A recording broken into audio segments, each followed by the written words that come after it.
Good morning to everybody. We appreciate your being here. Appreciate your coming out here and covering us in this difficult time. We're going to have this is a press briefing this morning. We start at 10 a.m., so we're starting now, and we're going to have two more today. We'll have one at 2 and one at 6.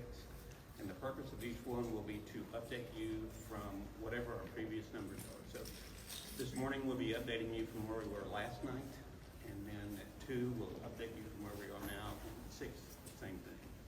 And speaking this morning, we are going to have Kerr County Sheriff Larry Leva leading us off.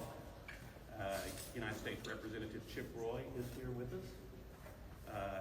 Kerrville Mayor Joe Herring Jr. will be speaking briefly, and Kerrville City Manager Dalton Rice. And when we are done, because we are still in active search and recovery mode, we're going to keep this short.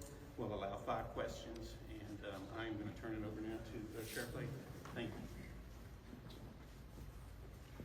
As probably a lot of y'all know, Sheriff Larry Leith of Kerr County. One thing I want to tell you, I appreciate y'all covering this. One thing I'm really big about is transparency. Really appreciate y'all getting the message out there. We will do our best. Like I said, we'll have 2 more briefings out there to get you information as we get it. What I want to start with, I want to make sure you understand. These numbers I'm going to give you are at 8:55 a.m. this morning. These are changing rapidly, okay? So every time the next time we meet, I'll update you, but just bear with us, okay? They will be changing. They're already changing them up here, and we'll try to do a really good job. I've got some notes here I'm going to read because I want to be pretty accurate on this. Then I'll talk a little bit before I turn it over to Chip Roy. We are now more than 24 hours into this tragic event, and Kerrville Police Department, Kerrville Fire Department, and Kerr County Sheriff's Office, and other first responders from around the Texas are continuing to conduct rescue and recovery operations along the Guadalupe River corridor. So far, we've evacuated over 850 uninjured people, 8 injured people, and have recovered 27 deceased fatalities at this time. Of these 27, 18 are adults, 9 are children. Of that, 6 of the adults are unidentified, and 1 of the children are unidentified at this time. That's at 8:55 this morning. We're unable to release any further information on the deceased at this time, as our thoughts and prayers go out to the loved ones. We are working hard to locate anyone who is still missing and to ensure they are safe. There are 2 ways that you can report missing people. This is something I would really like y'all to spend some time getting out. One of the ways is via phone. We have a call center set up to accept information and share that information along our relief and incident commanders. That number is 830-285-1111. I'll repeat, 830-285-1111. Correction, it's 258. Correction, 258. Sorry about that. I'm going to repeat it one more time. 258. Number for the final time is 830-258-1111. Is everybody good? Second way is via email.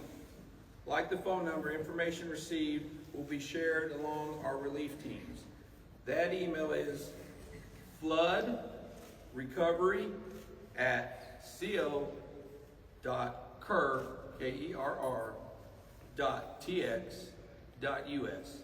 Repeating one more time, floodrecovery@co.kerr.tx.us. There is a shelter for the general public who needs assistance at the First United Methodist Church, 321 Thompson Drive in Kerrville. 321 Thompson Drive, Kerrville. At present, we don't need material or volunteer donations at this time. We are coordinating with a strong state response currently. Cash donations can be made to the Community Foundation of the Texas Hill Country. Once again, donations can be made to the Community Foundation of the Texas Hill Country. Our first responders along have been working tirelessly and will continue to conduct search and rescue operations until all citizens are accounted for. Tragic incidents like this affect us all. This community is strong and will continue to pull together during this tragic time.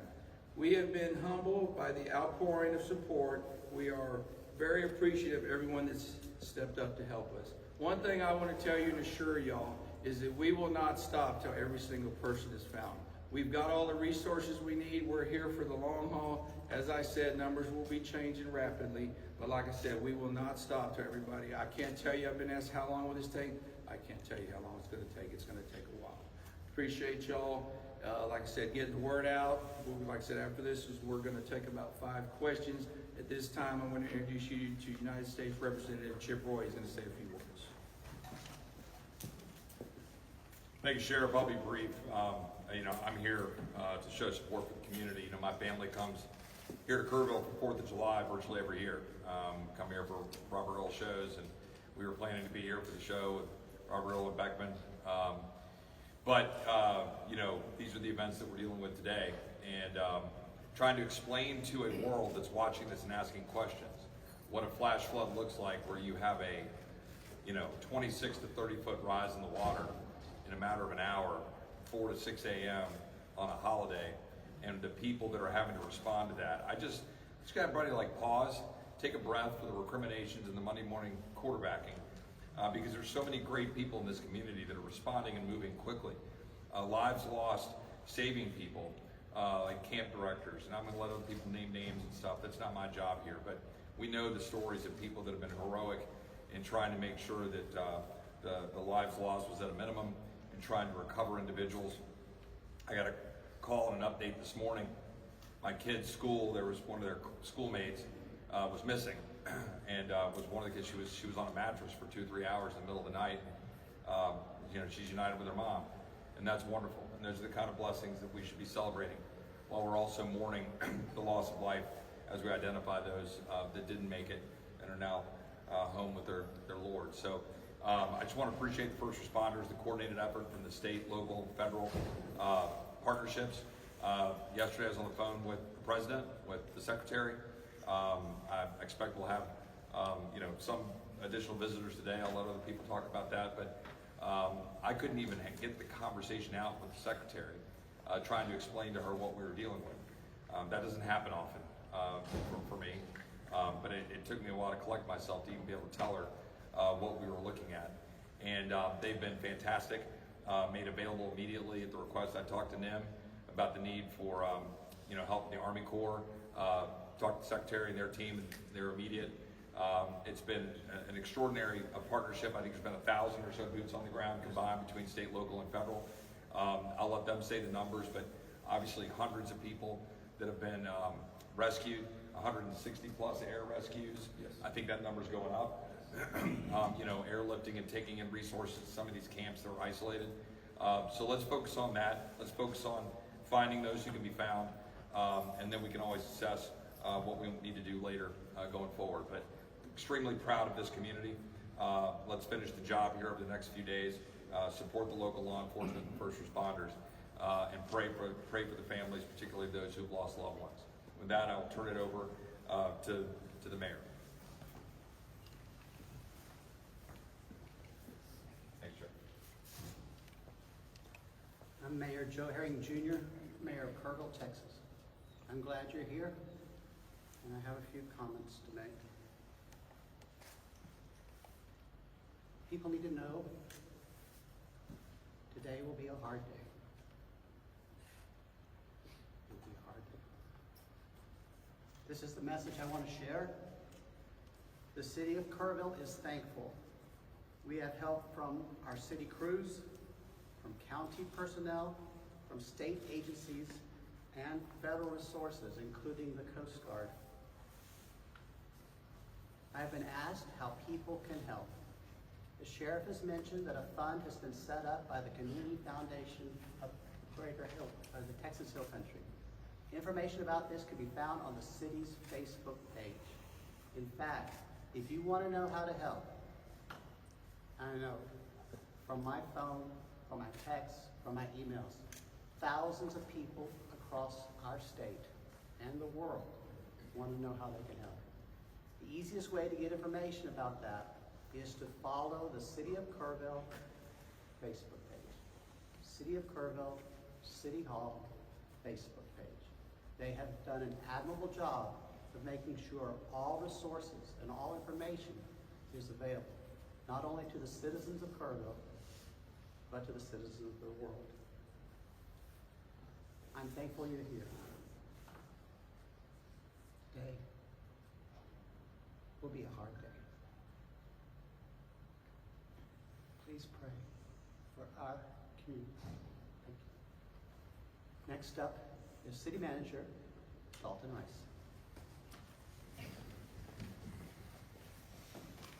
Thank you, Mayor. Dalton Rice, the City Manager for the City of Kerrville. Just wanted to give a couple updates on operations. Operations did continue through the evening.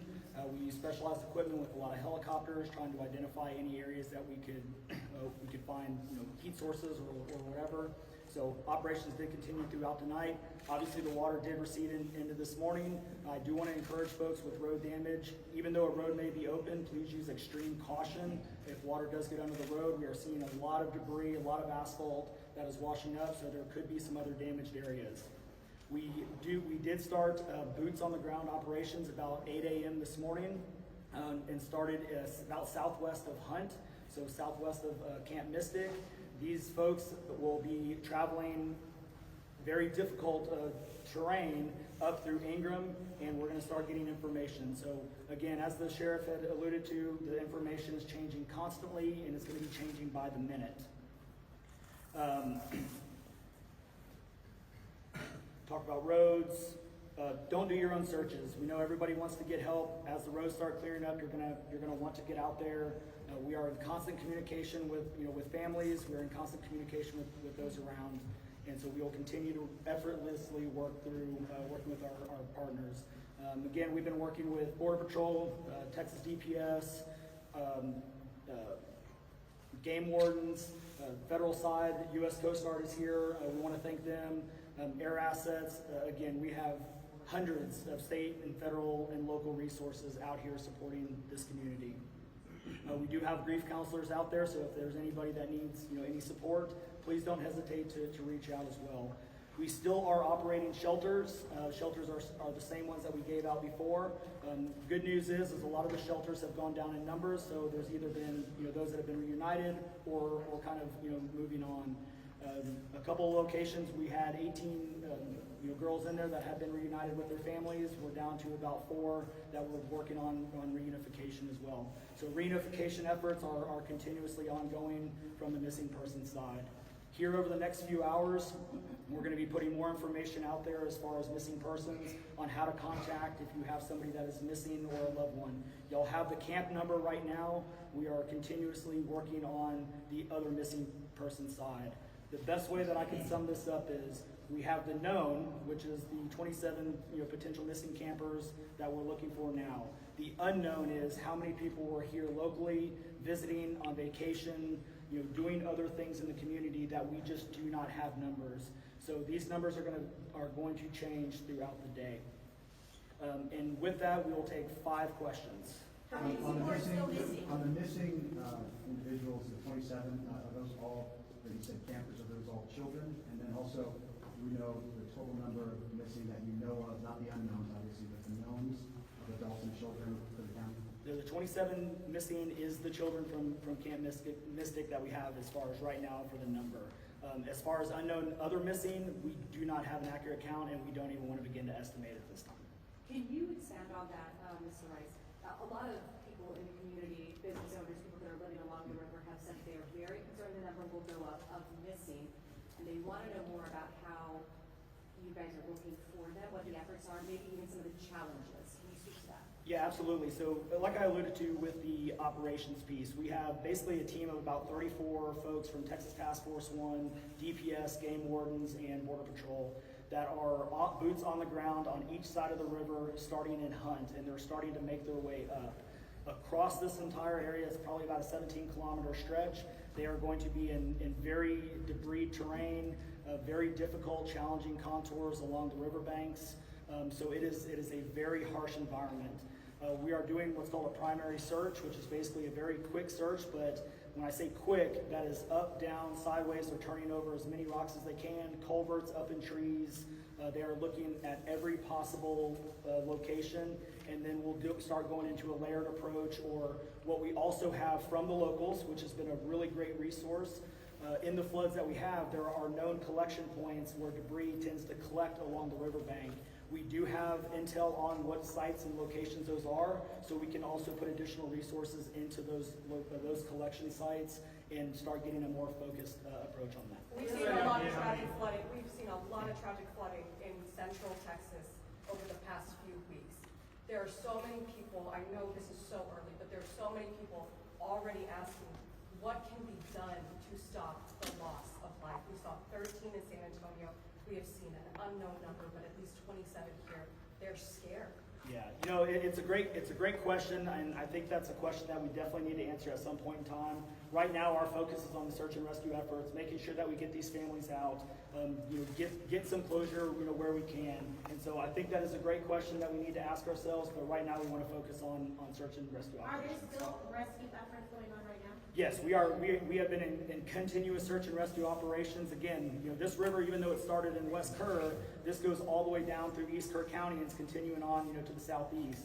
So yes, search and rescue operations are continuously ongoing, and we'll continue to update on that. So where One more question. Where are you finding these folks right now with active rescues this morning? Are they stuck in an island of land? Where are they? Typically rescues, if we do find them, they're going to be in trees or we find them, either on high ground. Again, most of the rescues that we are having at this point in time are other camps. So we have a lot of camps and they are all accounted for, but they are isolated because of road damage. So we know where they're at, we're getting them food, water, resources, and now it's a matter of just getting them safely across, low water crossings or other areas to other shelters. There's so much confusion though about these kids. We know that there's missing kids, there's pictures and there's names and all this stuff. Are you gonna give a list of the names of the kids? Absolutely not. We are not going to give a list of the names. We want to protect, those families and their information. Sure. The other thing I want to point out, and thank you for bringing that up, Yeah. these families are getting bombarded with spam calls Sure. and spam information. Sure. So we want to keep the kids' information and these families' names out of any public, light, to give them the opportunity to grieve and to make sure that we give them the best possible resources that we can and get them So reconnected. it's as their soon as families possible. who are putting their So, stuff out there. So- some of them are, Right. and some of those have been a great help as well. Yeah. So yes, it is a double-edged sword, Right. but we need to work through it. So our next one will be at 2 o'clock, and we'll give updates then. Thank you.